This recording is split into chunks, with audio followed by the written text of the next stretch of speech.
Hi, I'm Sarah. I'm the CEO of Dynamic Boards, and we advertise non-executive and trustee board roles from right across the UK. And today we're speaking with Abigail and Joe. They're from the board of Backup. Abigail's the CEO, and Joe is a trustee with previous experience as chair, and they are looking for a new chair for their board. So just start us off and learn a bit about what Backup does. Joe, can you tell me how you came across the charity? I certainly can. About 12 years ago, I acquired my own spinal cord injury. A spinal cord injury is something that damages a part of your body, and the level below which you are injured becomes permanently impacted. Very often, this manifests as becoming a full time wheelchair user, but there are many other implications. Those of us who are lucky enough to get some NHS rehab spend many months in hospital learning how to live with our new condition.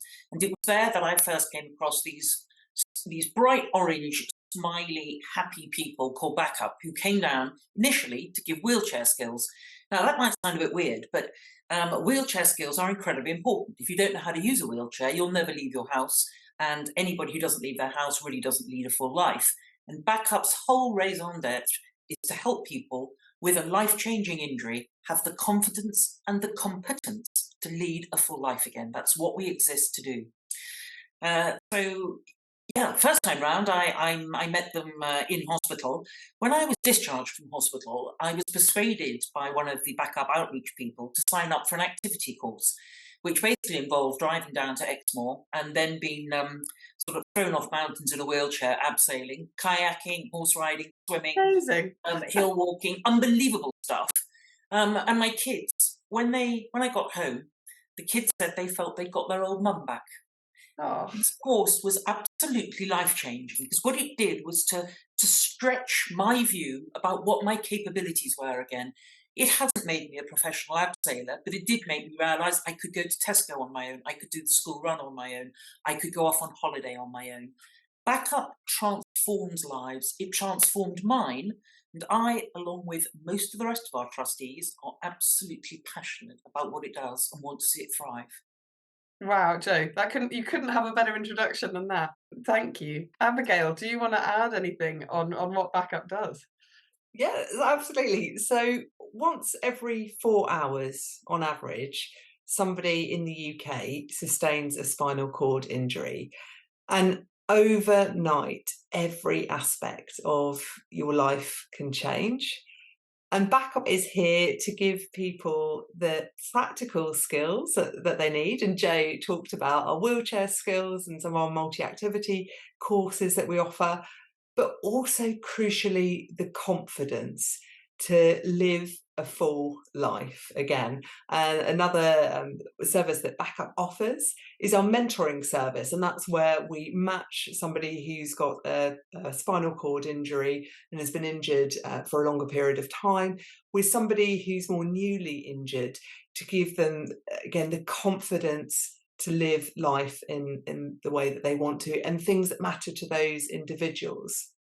We also provide a range of other services. We're the only charity in the UK with dedicated services for children and young people with spinal cord injury. So we work with schools and we support children getting back in to education. And we do a range of other things, all built on those two areas around the confidence and those practical skills. That's amazing. Thank you. And Joe, you've been chair before and you're now a trustee. Can you give a sense of what chairing Backup entailed? Wearing Backup really has been one of the privileges of my fairly lengthy now professional career. We are blessed to have a very competent board. We've got people with really deep skills on it. We have lawyers. Our treasurer is a partner in one of the big four accounting firms.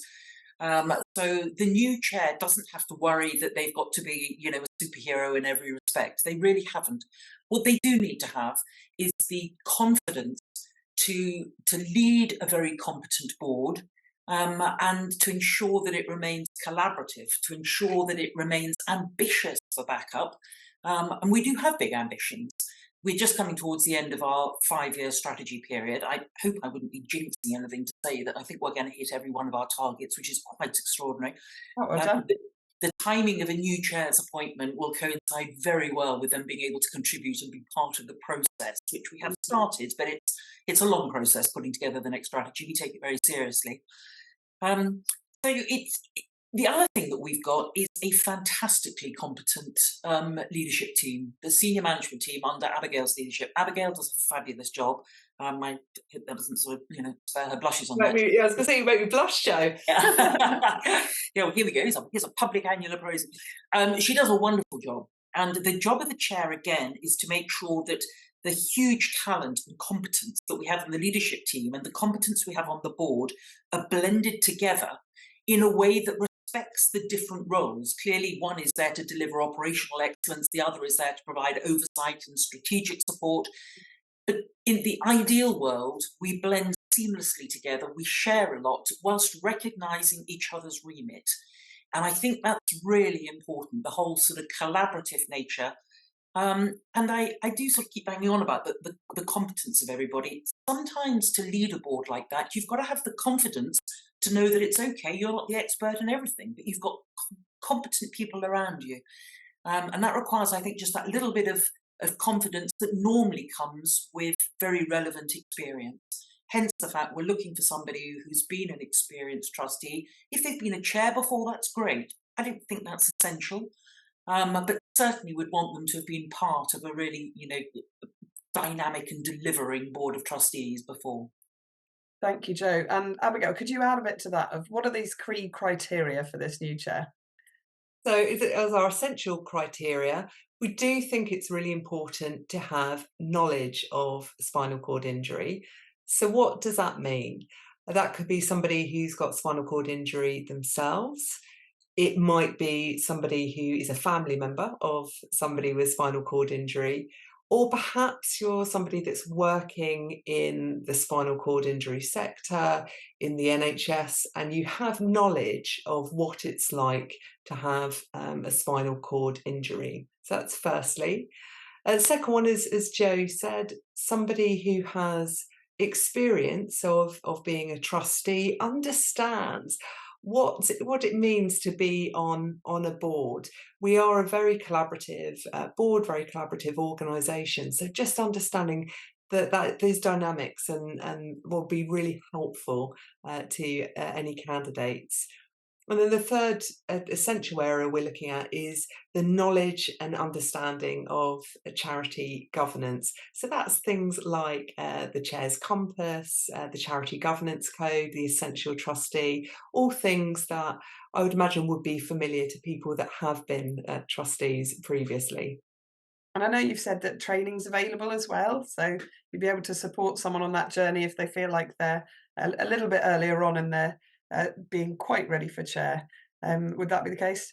Absolutely. So there's a full induction programme that's in place to get to know us as an organisation. And one of the things that we really encourage are for our trustees to go and see our services firsthand, maybe be a buddy on one of our courses, take part in some of our fundraising activities as well, meet the team. So there's that induction about back up us as an organisation, but also the wider knowledge around charity governance and what it means to be a chair, and looking at that resources there, because things change as well. So we very much focus on our own personal development as well. And that's something we'd want to offer for the chair as well, and for our trustees.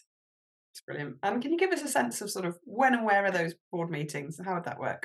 Yes, so our board meetings, we have 4 board meetings, and they're in person. They're in southwest London. Our office is in Wandsworth. So there's 4 a year that take place in person. Then they're about 3.5 hours. At the moment, they are starting at 6 o'clock and they go on to around 9:30.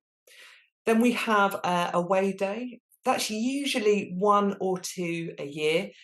Typically they've been in London, and again, they are in person.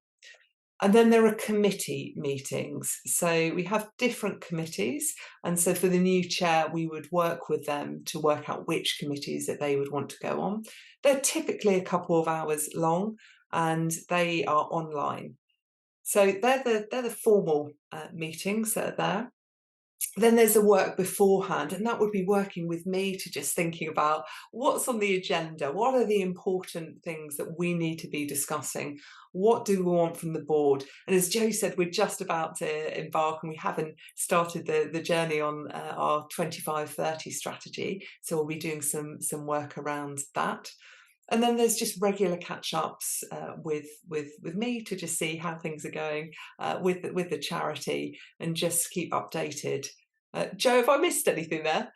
No, I think the only other thing, well, the only thing that's missing that I can think of that list, Abigail, is the chair also does an annual review of trustees' performance to try and make sure that as an organisation we are learning and improving as much as we can the whole time. But I think that covers it otherwise. And so that's predominantly the board side of things, but then there is also the part of the trustee being chair is actually to represent backup. So there's opportunities that we have at our fundraising events, and so there'll be a number of those throughout the year where, and it tends to vary between myself and the chair, where one of us will speak at the event, but be there to get to know the people that are really important to back up, that support us, whether it's new supporters or people that have supported us for a long time. Brilliant. Thank you, Abigail. That's great sense of what it entails. And I guess that means, from what I'm hearing, somebody could have a full-time job and they could be doing this role alongside that if they felt they had capacity and the sort of stretch and bandwidth within their life to be able to make that happen. Absolutely, and it all comes down to individuals and what's on with their life. But certainly, we've had chairs in the past that have had full-time roles, and they've also balanced that as well. And that's something we want to be as inclusive as possible, Yeah. and that means and want to get as many people apply for this role as possible. And so we recognise that for some people, if you are working a full-time role, and so we want to work with that individual as well to make sure that it works both ways. Super. And I know you've said if anyone wants to reach out and have a conversation, you're very happy to do that. But just want to come to each of you finally and say, what would your sort of big message be for anyone that's thinking about joining the board as chair? Abigail. Well, exactly that, Sarah. If somebody is interested, we'd love to hear from you. I think Backup is an absolutely amazing charity, and we really, one of the joys of my job is that week in, week out, I hear from people who talk about the difference that we have made to their lives. So I think it's an amazing organisation to be part of, and would love to hear from anybody who is interested. And if you're kind of on the fence about it and want to have a chat, please just reach out, and I'd be really happy to have a conversation with you. Thank you, Abigail. And Joe. Yeah, I guess the only things that I would add is that this really is a fun charity to be involved with. We joke that we're a bit like Hotel California, you can check out, but people never leave. We're growing. Our reserves are in very strong shape. Our staff are fabulous, and the latest staff survey shows that morale's very high. We've got a fabulous leadership team, but there is so much more that we can do for all the beneficiaries who need us. And that's really what we want: somebody who will lead us. Just to repeat though, we don't need a superhero. We need somebody collaborative, somebody confident, somebody ambitious for backup, and somebody who's prepared to join the team, come and join the fun, and help us make the difference we know we can and will make. Thank you, Joe. Thank you, both of you. It's been great to get to know the organisation and hear a bit about your story as well, Joe. So thank you for sharing that. And please, I do urge you, if you are interested in applying, please do get in touch with Abigail and the team, and they would love to have a conversation with you. And if you've got any more questions, you can email them with those questions as well. Thank you both for your time, and good luck if you're applying.